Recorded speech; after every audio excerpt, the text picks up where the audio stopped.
अस्सलाम वालेकुम। आज हम Allama Iqbal open university course code है हमारा 322। इसमें हम कुछ क्वेश्चन डिस्कस करेंगे चैप्टर नंबर 1 से लेकर चैप्टर नंबर 9 तक। अब देखेंगे इसके अंदर जो मैं आपसे क्वेश्चन शेयर करने लगी हूँ ना, वो ऐसे क्वेश्चन है जो मोस्ट इंपॉर्टेंट है। लेकिन ऐसे क्वेश्चन नहीं है कि अगर बस आपने यही करना है, इनके अलावा आपने कुछ नहीं करना है। ठीक है, ये सब्जेक्ट ना थोड़ा सा आपका टेक्निकल है। बेसिकली आपके 9 चैप्टर्स हैं। अगर आपके पास टाइम है तो आपको कोशिश करनी चाहिए कि आप अगर 6 चैप्टर्स याद करते हो तो आपका 100% पेपर हो जाता है। ठीक है, 6 चैप्टर जो आपने याद करना है वो आपने इस तरीके से याद करने हैं कि आप उनको पूरा याद करेंगी।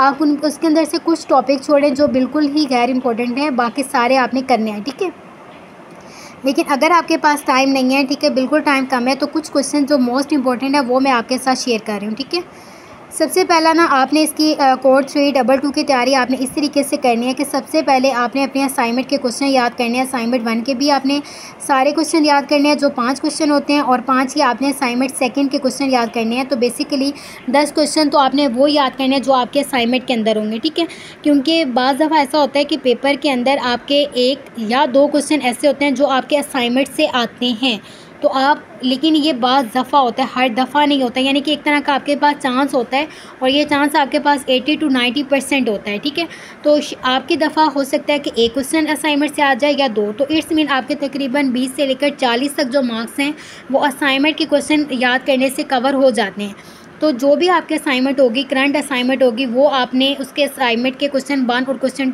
असाइनमेंट 1 के सारे क्वेश्चन और असाइनमेंट 2 के सारे क्वेश्चन अच्छे तरीके से याद करने। ठीक है, फर्स्ट स्टेप आपका ये कंप्लीट होगा। सेकंड स्टेप में आपने देखना है कि आपका पास्ट पेपर अगर आप कहीं से ले सकते हो कोड 322 के, तो आपने ज़रूर लेने हैं, बल्कि हर कोड के।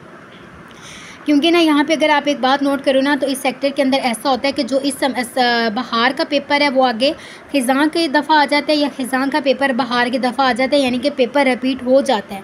तो बाज़ दफ़ा ऐसा होता है, बल्कि आप पास्ट पेपर ढूंढो। मेरे पास 2 पास्ट पेपर हैं इसके 322 के, तो एक है बहार का और एक है ख़िज़ां का। आपको पता है आपका सेमेस्टर सिस्टम होता है, तो दोनों बार सेम पेपर आया हुआ है। तो इस वजह से अगर आप कहीं से भी अपने टाइम पीरियड में, जब भी आप ये वीडियो देख रहे होंगे, उसके अकॉर्डिंग आपने उससे प्रीवियस टाइम के या सेमेस्टर के पास्ट पेपर अरेंज करने की प्रॉपर कोशिश करनी है। ठीक है, क्योंकि मेरे पास शायद ही ये इनके पास्ट पेपर आगे अवेलेबल हो। अगर आप ये वीडियो देख रहे हो और आपका जब पेपर होगा 322 का, तो आपको पता है कि मेरा वहाँ पे नंबर शो हो रहा है, तो आप ना उसके नंबर पे मुझे अपना पास्ट पेपर लाजमी शेयर कर दिया करें, ताकि अगर मेरे पास कोई और स्टूडेंट आया करे तो मैं उसके साथ शेयर कर सकूँ आपके पास्ट पेपर। ठीक है, उसकी हेल्प हो जाया करेगी।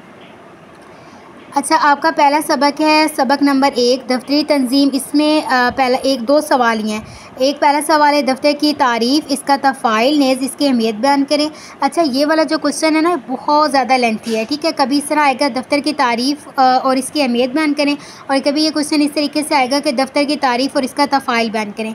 इसके ना बेसिकली तफ़ाइल में 10 पॉइंट्स हैं, और 10 पॉइंट के अंदर फर्दर कई पॉइंट्स हैं। ठीक है, तो आपने ना इसके सिर्फ 10 पॉइंट्स याद करने हैं, और उसको इस तरीके से याद करना है कि आप उसका आंसर सिर्फ 3 शीटों पे कंप्लीट हो जाए। यानी कि आपने हर जो हेडिंग है ना, उसकी आपने जो एक्सप्लेनेशन याद करनी है वो तकरीबन 4 लाइनों तक याद करनी है। इससे ज़्यादा याद नहीं करनी। कोई सी भी जो इंपॉर्टेंट 4 लाइन्स हैं वो आपने हर टॉपिक के अंदर से याद कर लेनी है, हर पॉइंट के अंदर से, और बाकी अननेसेसरी सारे टॉपिक को स्किप कर देना है।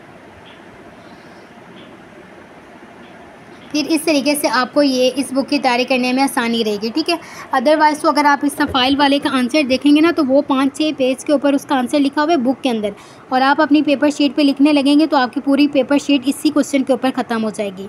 उसके बाद सवाल नंबर 2 है आपका दफ्तर की तंजीमी मनसूबाबंदी और इसके असूल। अब ये वाला जो सवाल है ना, ये भी आपके बुक के अंदर बहुत ज़्यादा लेंथी लिखा हुआ है। ठीक है, यानी कि एक पॉइंट की बहुत ज़्यादा एक्सप्लेनेशन लिखी हुई है। आपने हर पॉइंट की सिर्फ 4 लाइनों तक एक्सप्लेनेशन याद करनी है, बाकी सारे एक्सप्लेनेशन को आपने स्किप कर देना है। इस तरीके से आपने इस क्वेश्चन को भी प्रिपेयर करना है। ठीक है, उसके बाद आपका सबक नंबर 2 है डाक की तरसील। इसके अंदर से आपने एक ही सवाल याद करना है, जवाब की तैयारी का तरीका और इसकी खसूसियात बयान करें।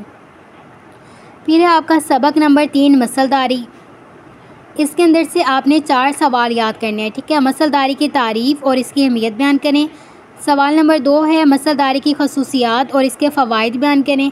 सवाल नंबर 3 है मसलदारी के निज़ाम की वजाहत करें। सवाल नंबर 4 है मसलदारी के तरीके बयान करें। अब इसमें जो क्वेश्चन नंबर 3 और क्वेश्चन नंबर 4 है सेम, इनके आंसर बहुत ज़्यादा लेंथी हैं।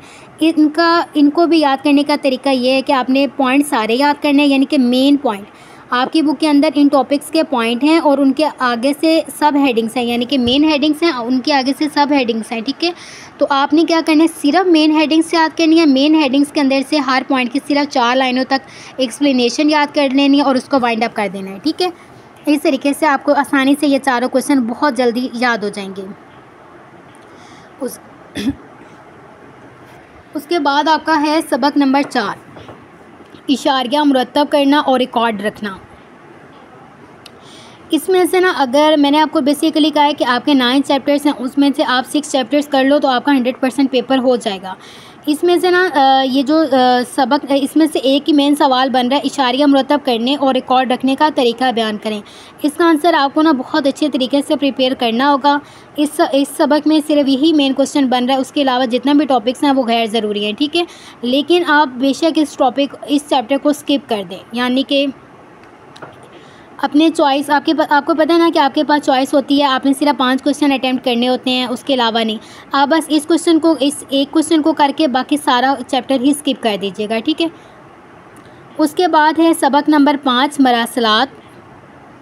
उसमें आपके पास यहाँ पे 4 क्वेश्चन हैं। ठीक है, सबसे पहले मैं आपको ये बात बता दूं, नीचे नोट में देखें ख़त और मरासलात। आपके ये जो टॉपिक्स हैं ना, जो मैंने यहाँ पे सवाल लिखे हैं, वो कहीं पे लिखा हुआ है ख़त का लफ्ज़ और कहीं पे लिखा हुआ है मरासलात का लफ्ज़, कहीं पे लिखा हुआ है इजरा का लफ्ज़ और कहीं पे लिखा हुआ है हिस्से। ख़त और मरासलात एक ही चीज़ होती है और इजरा और हिस्से एक ही चीज़ है। ठीक है, सबसे पहला सवाल है आपका, कारोबारी ख़त की तारीफ़, खसूसियात, हिस्से और इसका खाका तफसील से बयान करें। खाका से मुराद ये है कि आपका ये जो पूरा चैप्टर है ना, इसमें जैसे जैसे टॉपिक आ रहे हैं उसके अकॉर्डिंग एक एग्जांपल के तौर पे ना आपके सामने एक खाका पेश किया गया है कि बेसिकली हम कारोबारी ख़त इस तरीके से लिखते हैं, बेसिकली हम सरकारी ख़त इस तरीके से लिखते हैं। तो वो एज़ इट इज़ आपने खाका याद करना है। बेशक आप वर्डिंग अपने यूज़ कर लें, लेकिन जो उसका मेन फॉर्मेट होता है ना, यानी कि हम जो तारीख़ है उसको दाएँ साइड पर लिखते हैं, जो हेडिंग है उसको दरमियान में लिखते हैं, फिर हमने नीचे ये करना होता है, फिर उसके हमने सिग्नेचर करते हैं, कौन कौन बंदा सिग्नेचर करता है, वो इस तरीके से पूरा खाका बना होता है, वो आपने खाका याद करना है। ठीक है, और अगर इन सारे सवालों में से भी मैं अगर बहुत इंपॉर्टेंट वाला बताऊँ ना, तो क्वेश्चन नंबर 1 आपने किसी सूरत भी स्किप नहीं करना। बाकी बेसिकली मैंने इसमें वही ऐड किए हैं जो आपने हर हाल में करने हैं, लेकिन फिर भी अगर आप नहीं करना चाह रहे हो ना, यानी कि आपको बहुत के आपके पास कम टाइम है, तो आपने क्वेश्चन 1 तो लाजमन करना है ना, बाकी 3 करें या ना करें। ठीक है, अब सेकंड है सरकारी ख़त की तारीफ़, खसूसियात, हिस्से और खाका तफसील से बयान करें। सवाल नंबर 3 है आपका, नीम सरकारी ख़त की तारीफ़, खसूसियात, हिस्से, खाका तफसील से बयान करें। और सवाल नंबर 4 है आपका, गैर, यहाँ पे मैंने गैर के बाद एक लफ्ज़ नहीं लिखा, गैर, ये बेसिकली सवाल इस तरीके से है कि गैर सरकारी ख़त की तारीफ़, खसूसियात, हिस्से, खाका तफसील से बयान करें। ठीक है, उसके बाद आपका सबक नंबर 6 है दफ्तरी मशीन। इसमें आपके 3 सवाल हैं। पहला सवाल है, दफ्तर में मशीनों की ज़रूरत बयान करें, नेज़ इनकी हिफाजत के लिए मौजूद तरीका बयान करें। ये वाला क्वेश्चन आपके पास्ट पेपर में आया हुआ है। फिर है हिसाबकार मशीनों की तारीफ़ और इसके इक़साम बयान करें। तीसरा सवाल है, यह आपके पास्ट पेपर में आया हुआ है, पहला और तीसरा। कंप्यूटर की इक़साम, खसूसियात, फ़वाइद और इसके नुकसानात बयान करें। ठीक है, तो क्वेश्चन 1 और क्वेश्चन 3 तो आपका मोस्ट इंपॉर्टेंट है, और इसमें मैंने जो एडिशनल का लफ्ज़ लिखा हुआ है ना, इट्स मीन, इसका मतलब ये है कि आपका जो ये चैप्टर है, चैप्टर नंबर 6, उसके अंदर जब आप इसको ओपन करेंगे तो आपको सिर्फ ये टॉपिक मिलेगा कि कंप्यूटर की इक़साम बयान करें। कंप्यूटर की खसूसियात, फ़वाइद और नुकसानात का जो है ना टॉपिक, वो आपको बुक में नहीं मिलेगा। या आपने इनका जवाब जो रिमेनिंग पॉइंट्स हैं ना, यानी कि कंप्यूटर की खसूसियात, फ़वाइद और नुकसानात, इसका उर्दू में आंसर आपने नेट से देखना है, क्योंकि ये पास्ट पेपर में आया हुआ है, लेकिन ये टॉपिक आपकी बुक में नहीं लिखा हुआ। उसके बाद है आपका सबक नंबर 7 इजलास और रोईद नुइसी। वैसे रोदाद होता है, मेरे ख्याल में यहाँ पे मैंने गलत लिख दिया। ठीक है, अच्छा, आई थिंक ये रोदाद होगा। ठीक है, इजलास की तारीफ़, अहमियत और इसकी ज़रूरत बयान करें। और सवाल नंबर 2, रोदाद नुइसी पर तफसीली नोट लिखें। इसमें से 2 ही सवाल बन रहे हैं आपके। और क्वेश्चन नंबर 1 तो आपने याद करना है लाजमन, और क्वेश्चन 2 बेशक आप स्किप कर दीजिएगा, लेकिन कोशिश करिएगा 2 ही सवाल हैं आप दोनों याद कर लें। और सबक नंबर 8 है आपका ज़राए मालूमात। अब ज़राए मालूमात के अंदर आपने याद करना है कंप्यूटर और इंटरनेट के फ़वाइद और नुकसानात बयान करें, ठीक है। सबक नंबर 9 है आपका दफ्तर कारकुन के फ़राइज़। सवाल नंबर आपका 1 है कि प्राइवेट सेक्रेटरी या ज़ाती मुतमद्दन की फ़राइज़ बयान करें। प्राइवेट सेक्रेटरी के फ़राइज़ बयान करें, और दूसरा प्राइवेट सेक्रेटरी के औसाफ, आदात और अतवार बयान करें। ये इंपॉर्टेंट है, दोनों ही करना है, ठीक है। उसके अलावा अब देखें कि बेसिकली आपके इस बुक के अंदर ना 9 चैप्टर्स हैं। 9 चैप्टर्स के अंदर अगर आप 6 चैप्टर्स पूरे कर लो तो बहुत अच्छी बात है। अदरवाइज़ आप अगर इन सवालों के पॉइंट ऑफ व्यू से कर रहे हो तो आपको 7 से 8 चैप्टर्स लाजमन करने चाहिए, लेकिन सबसे पहला स्टेप आपने ये लेना है कि आपने असाइनमेंट्स के क्वेश्चन याद करने हैं, ठीक है। और उसके अलावा ये जो मैंने लास्ट में लिखा हुआ है contact number for regular classes, यहाँ पे आपको मेरा पर्सनल नंबर शो हो रहा है 0318789599, ठीक है। ये मेरा व्हाट्सएप नंबर है जिस पे आप व्हाट्सएप कर सकते हैं मुझे। अब यहाँ पे मैंने कुछ कोर्स की रेगुलर क्लासेस स्टार्ट की हुई हैं जो न्यूमेरिकल सब्जेक्ट्स हैं, जैसे basics of accounting course code है 1339, सेमेस्टर नंबर 2 का ये सेमेस्टर 2 का ये कोड है। फिर है basics of accounting course code है 1340, ये सेमेस्टर 3 का है। इंट्रोडक्शन टू स्टैटिस्टिक्स कोड है 1350, और इंट्रोडक्शन टू जो आप लोगों का कोड है यानी कि सेमेस्टर 4 का। फिर है introduction to business mathematics code course है 1349, और इंग्लिश पार्ट 1, इंग्लिश पार्ट 2 386 387, ठीक है।